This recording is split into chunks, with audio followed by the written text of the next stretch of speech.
बहुत समय पहले की बात है। एक छोटे से शहर में कुंवर राज सेठी नाम का एक प्रसिद्ध और रईस व्यापारी रहता था। कुंवर राज सेठी अपनी दौलत, परोपकार और सबसे बढ़कर रसगुल्लों के प्रति अपने बेपनाह प्यार के लिए जाने जाते थे। उनके महल नुमा घर के पास एक गली में माधव हलवाई की एक छोटी सी दुकान थी, जिसके रसगुल्ले पूरे शहर में मशहूर थे। माधव हलवाई के हाथ में जादू था। उसके बनाए रसगुल्ले ऐसे मुलायम, रसीले और मीठे होते थे कि खाने वाले अपनी उंगलियां चाटते रह जाते थे। कुंवर राज सेठी हर शाम, चाहे वो कितने भी थके क्यों न हो, माधव की दुकान पर जाकर गर्मा गर्म रसगुल्लों का आनंद लेते थे। ये उनकी दिनचर्या का एक अभिन्न अंग बन चुका था। एक बार कुंवर राज सेठी एक बहुत बड़े व्यापारिक सौदे के लिए दूसरे शहर गए। उन्हें लगा कि वो 2-4 दिन में लौट आएंगे, लेकिन सौदे में इतना समय लगा कि उन्हें पूरे 1 महीने तक वहां रुकना पड़ा। अपने काम में व्यस्त रहने के बावजूद कुंवर राज सेठी को हर पल माधव के रसगुल्लों की याद सताती थी। उन्हें शहर की कोई और मिठाई अच्छी नहीं लगती थी। जब 1 महीना बाद वो वापस लौटे तो सबसे पहले उन्होंने अपने घर की बजाय सीधे माधव हलवाई की दुकान का रुख किया, लेकिन दुकान का दरवाजा बंद था और उस पर धूल जमी हुई थी। कुंवर राज सेठी का मन उदास हो गया। उन्होंने पड़ोसियों से पूछा तो पता चला कि माधव हलवाई की मां बहुत बीमार हो गई थी और इलाज के लिए उसे अपना शहर छोड़कर कहीं और जाना पड़ा।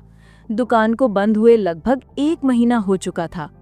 रसगुल्लों के बिना कुंवर राज सेठी का हाल बेहाल हो गया। उन्हें लगा जैसे शहर की रौनक ही खत्म हो गई हो। उनका खाना पीना भी कम हो गया। एक दिन उनके मैनेजर ने उन्हें उदास देखकर पूछा, मालिक, आप इतने परेशान क्यों हैं? क्या कोई व्यापारिक नुकसान हुआ है? कुंवर राज सेठी ने आह भरते हुए कहा, नुकसान व्यापार का नहीं है, बल्कि सुकून का है। मेरे प्यारे रसगुल्ले, माधव के हाथ के रसगुल्ले, वे नहीं हैं। मैनेजर मुस्कुराया और बोला, मालिक, आप चिंता ना करें। मैंने सुना है कि माधव हलवाई ने वापस आने की सूचना भेजी है। वो अगले हफ्ते शहर लौट रहा है। ये सुनकर कुंवर राज सेठी की आंखों में चमक आ गई। वो खुशी से उछल पड़े। अगले सप्ताह जैसे ही माधव हलवाई ने अपनी दुकान खोली, ग्राहकों की भीड़ लग गई। कुंवर राज सेठी भी सबसे पहले वहां पहुंचे।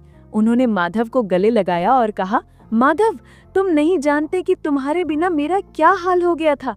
मैंने 1 महीना कैसे गुजारा ये बस मैं ही जानता हूँ। माधव हलवाई ने मुस्कुराते हुए उन्हें गर्मा गर्म चाशनी से टपकते हुए रसगुल्लों की एक थाली दी। कुंवर राज सेठी ने पहला रसगुल्ला खाया और उनकी आंखें बंद हो गईं। वही पुराना, मन को मोह लेने वाला स्वाद। उन्होंने एक के बाद एक सारे रसगुल्ले खा लिए। उन्होंने माधव हलवाई को उसकी मां के इलाज के लिए बड़ी रकम दी और कहा, माधव, तुम इस शहर की धरोहर हो। तुम्हारी कला अनमोल है। तुम्हारे रसगुल्ले सिर्फ मिठाई नहीं, बल्कि मेरे लिए खुशी का एहसास है। कुंवर राज सेठी की मदद से माधव हलवाई ने अपनी दुकान को और बड़ा कर लिया और उनके रसगुल्लों की महक और मिठास दूर दूर तक फैल गई।